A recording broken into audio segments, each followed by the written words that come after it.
Que cada vez que el Manuel lanza un libro tiene mucho que contarnos, que también es súper importante eso, que en este momento podamos hablar, que podamos reflexionar en este momento de nuestras vidas, en este momento de Chile, en este momento como de la historia que nos está tocando vivir.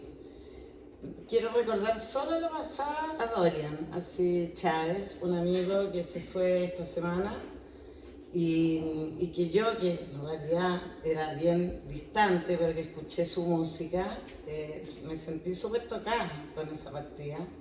Entonces me encanta que Manuel escriba, que tenga mucho que decir, porque escribe bien seguido y publica bien seguido, que también es interesante eso, Manuel, esa capacidad de gestión, que logras publicar tus libros y que los logras traspasar en la frontera. Así que de verdad felicitaciones.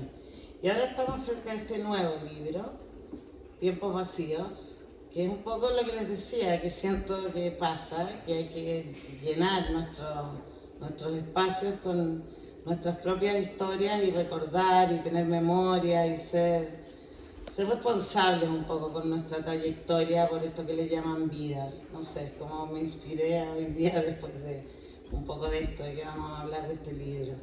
Y este libro también habla de un momento súper importante para este país, muy importante para algunas personas particularmente, y para el Centro de Arte Alameda particularmente especial, porque nosotros perdimos el espacio original durante el estallido social, sin desconocer lo importante que era ese movimiento, lo importante que era todo lo que pasó durante ese periodo, que el 18 de octubre marca un inicio muy importante, y acá también estamos hablando de todo lo que viene después, todo lo que vamos a decidir, todas las propuestas que existieron y todo, para algunos, lo frustrante que ha sido todo este proceso. Entonces, de verdad que gracias. Yo no lo he leído todavía, es una misión ahora para mí leerlo. Creo que hablas de momentos muy importantes para el Centro de Arte Alameda, para el equipo del Centro de Arte Alameda y supongo que para todos los que están acá. Así que gracias por estar hoy. Gracias a ustedes por nuevamente estar con Manuel presentando el libro, porque somos personas que te queremos, Manuel, y que queremos que tenés que seguir escribiendo como hasta ahora. Gracias. Parto yo. Hay que darle gracias. Bueno, teníamos invitado a la señora Fanny Poyarolo, pero nos va a reemplazar Magdalena. Doña Fanny tuvo un problema familiar y esperemos que no sea muy... hemos tenido muchos problemas estos días. Hablaba Rosé de alguien que se nos fue muy querido, pero no solamente eso, sino y justamente hoy día Fanny internó ¿lo internó? Una hospitalización domiciliaria. Domiciliaria a su marido. Pero Magdalena es una persona muy apropiada, muy cercana y que además la obligué a leer el libro antes. Bien, gracias Magdalena. Hola, buenas tardes, bienvenidos. Bueno, voy a terminar leyendo algo de Fanny, ¿ya? Porque quiero que esté presente, por la importancia de su mirada política y de su opinión respecto a Manuel, el autor del libro. Pero eso lo va a hacer al final. Tiempos vacíos. Bitácora política para no olvidar. Efectivamente es una bitácora política que va desde septiembre del 22 hasta ahora, hasta diciembre, fin de diciembre. Para darle contexto un poco a por qué se toma ese tiempo en este nuevo hijo de Capitán Cianuro, tienes que partir hablando de lo que ya también nombraba Rosset, el estallido social. Y como se llama tiempos vacíos, yo diría que los tiempos vacíos empiezan incluso antes de esta bitácora. ¿Por qué? por lo mismo que se produce el estallido social. Este es un libro sumamente político. Ojalá lo leyeran todos los políticos, porque es el típico trabajo que hacía un político a la antigua, por decirlo de alguna manera, o como algunos nos formaron. El típico análisis de coyuntura, donde vas analizando las situaciones. Y Capitán hace este trabajo en la bitácora. Entonces empieza Capitán ya con el tema específicamente después de ya la elección de la Constitución. Pero ¿por qué quiero hablar más del estallido social? En el sentido de cómo se genera una política nacional desde el sentir de las bases sociales, del militante de a pie, del adulto mayor que estaba pidiendo no más AFP, de los estudiantes que se levantan por los 30 pesos, y sube y sigue. El estallido social es una reacción a la mala política que se venía realizando en democracia. Democracia por la que nos jugamos muchos de los que estamos acá, pero que era insuficiente. Muestra cómo los políticos tienden a olvidarse de la base principal del quehacer de un político. No es que deje de hacer cosas, sigue haciendo cosas. Lo que pasa es que empieza a hacerlas en la distancia. Eso nos llevó a lo que nos pasó y por qué hubo un estallido, por el fracaso en las políticas que se trataron de implementar en todos los gobiernos democráticos. Cada uno dejó algo, hay que reconocer aquello, pero en la medida que iban avanzando también se iban deteriorando, sobre todo en el mensaje político, en el mensaje. Entonces ya venía una...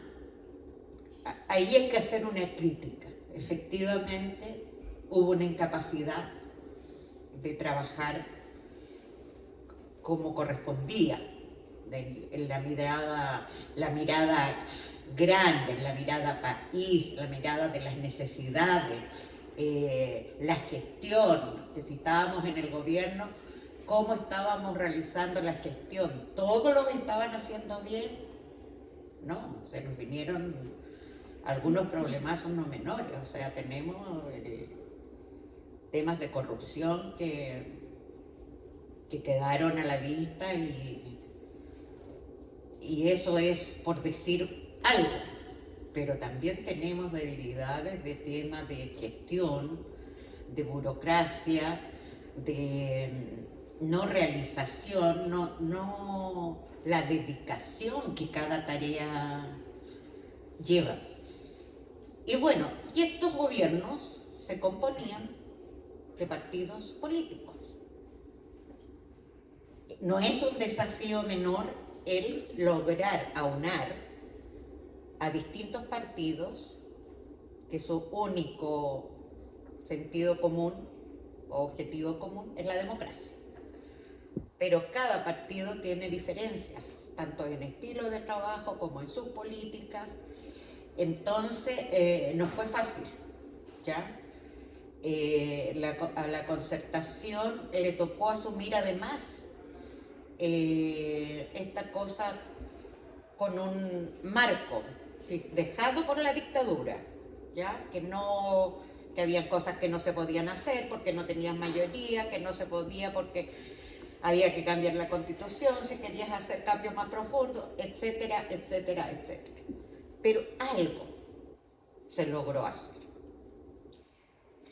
hasta que se produce, digamos, ya todo lo que conocen, el tema del estallido fue clave.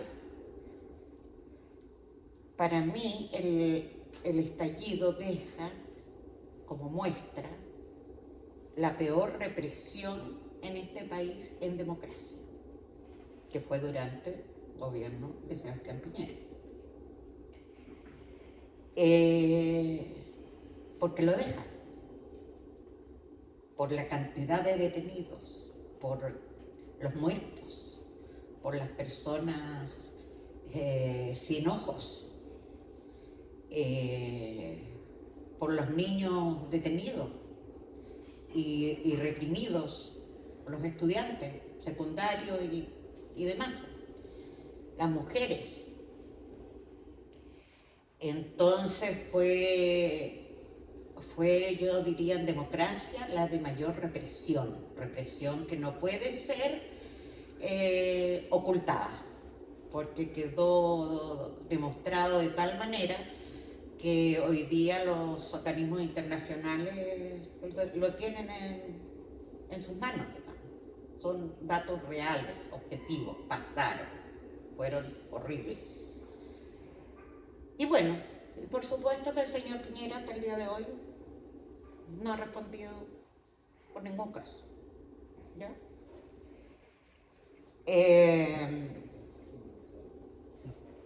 Producto de este estallido sale la demanda de, y nótese cuando lo digo, asamblea constituyente. No reforma constitucional, asamblea constituyente.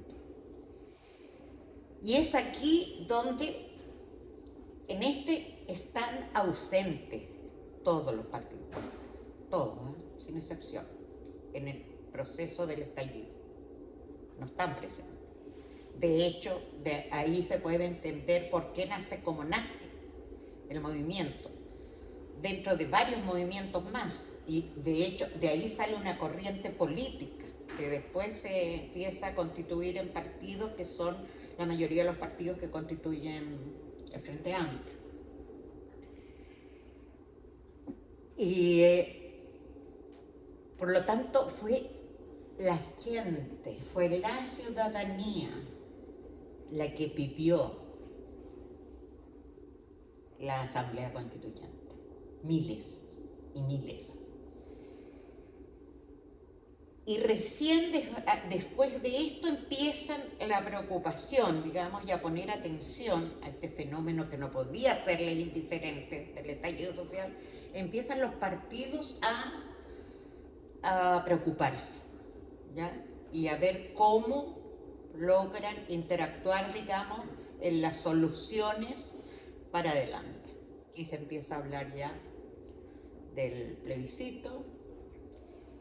Se da todo el proceso que todos conocen, que funcionó ahí en el Excongreso, con diversos representantes que habían sido electos, del mundo, de todos los mundos, porque efectivamente eran de todos los mundos. Tanto era así que obviamente por lo mismo empieza a ser ya una propuesta de constitución fallida. ¿Por qué? Porque estaba la carencia de la visión política macro y de dónde tú pones los relieves, la importancia de los temas. El agua, por supuesto, todo el mundo de acuerdo. Para mí es uno de los temas que más me duele de eso, porque era un tema sentido de todo el mundo, no solamente de los ecologistas, era toda la izquierda. Pero quieres cambiar la bandera, también, o el himno nacional. Hay cosas que en este país son muy chilenas y muy propio de Chile. Y por eso el deber de cualquier político, de cualquier ciudadano en realidad, es conocer su historia, es conocer su país. Eso no iba a pasar, pero por ningún lado. Nadie iba a aceptar eso. Salvo que en vez del estallido, en vez de una nueva constitución, hubiésemos hecho una revolución. Ahí podrías agregar más cosas incluso. Pero no nos dio para eso. No nos dio para revolución. Entonces, ahí tuvimos también carencias, hartas, no menores. Después tenemos el tema de la fórmula que, bueno, y así fue como nos fue también, con el rechazo. Ya, eso fue un desastre. Teniendo lo que también queda demostrado en este libro, que son el rol que juegan en nuestro país los medios de comunicación, que le dieron como caja a la propuesta de nueva constitución, pero descaradamente, o sea, era tú ni siquiera querías verla, porque era todos los días y puras mentiras, o sea, no estamos hablando de que fueran debates de diferencias políticas, no, eran mentiras. Fundamentalmente ellos hicieron mucha campaña con el estallido social, ese fue la derecha, y donde se empieza a instalar la ultraderecha definitivamente, con el pasar del tiempo. Fue tan decisivo el tema de los temas de comunicación, de cómo fueron manipulados, ni siquiera manipulados, porque algunos tienen sus intereses absolutamente enmarcados con esta política neoliberal, libertad de mercado, qué sé yo, y competitiva. Pero le hicieron un gran daño al país y al proceso mismo. Cuando me voy al tema de los medios de comunicación, tomo una parte del libro que resalta Capitán, donde dice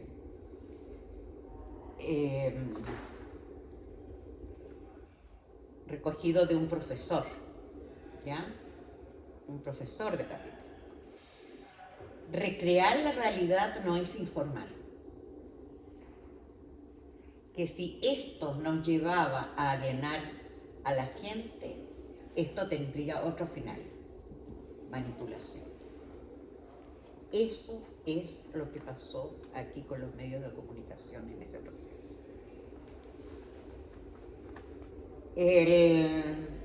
Bueno, además quisieron también, la derecha quiso,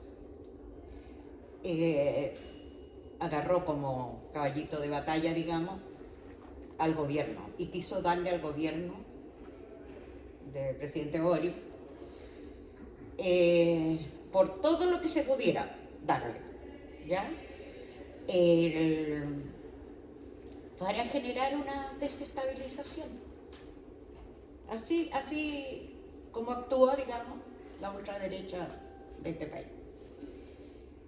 Y las mentiras, las muestras del presidente, los memes, mofándose, riéndose, eso lo hacían acá en Chile. Pero al presidente le toca ir a Naciones Unidas. Y en Naciones Unidas se le hace el reconocimiento por ser el presidente más joven, por el desafío que había asumido de instalarse después de un estallido en un gobierno en democracia y tratar de dar respuesta a todas las demandas. Entonces, también es un tema que en este libro queda muy demostrado. Cada cosa que hacía el gobierno, que intentaba hacer, ellos nos iban poniendo frenos, obstáculos y mentiras. En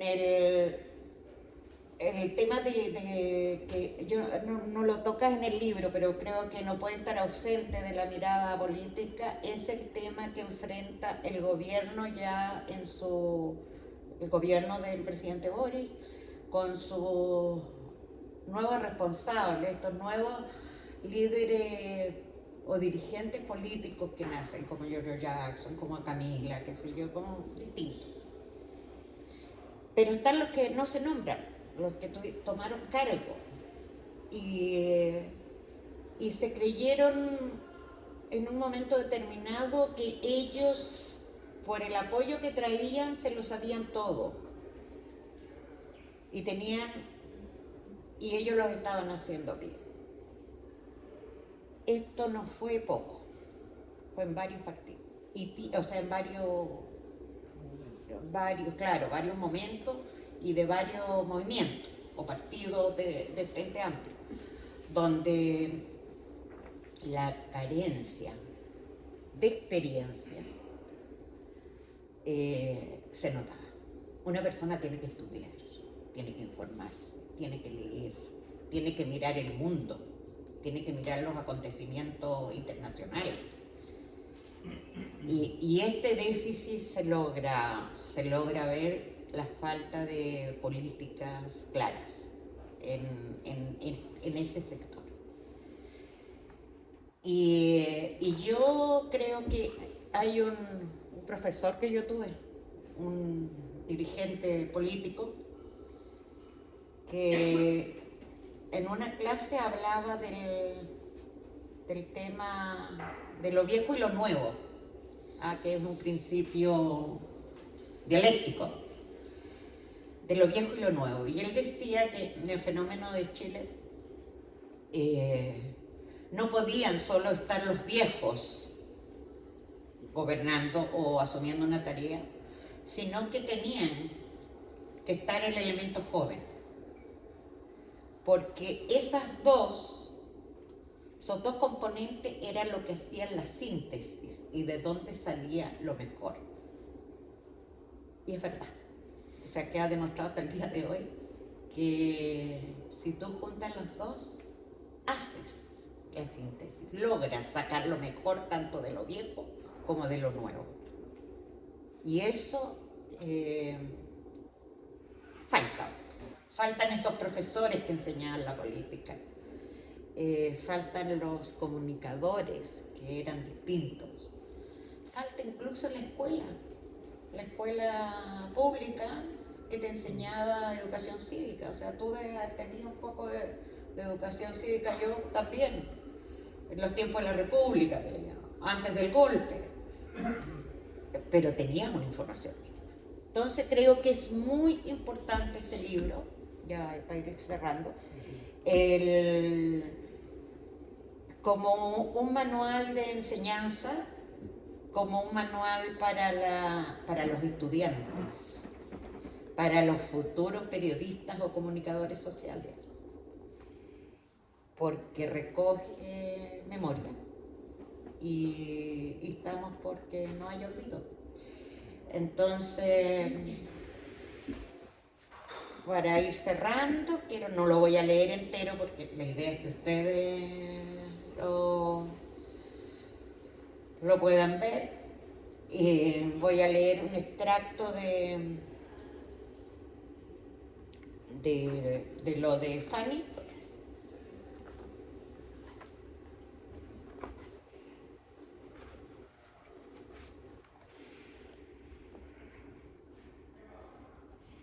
Dice: Tiempo vacío es un llamado a la reflexión y a la acción, una obra que nos invita a cuestionar y a analizar la realidad política y social de Chile y a buscar un compromiso activo con la democracia y la justicia social.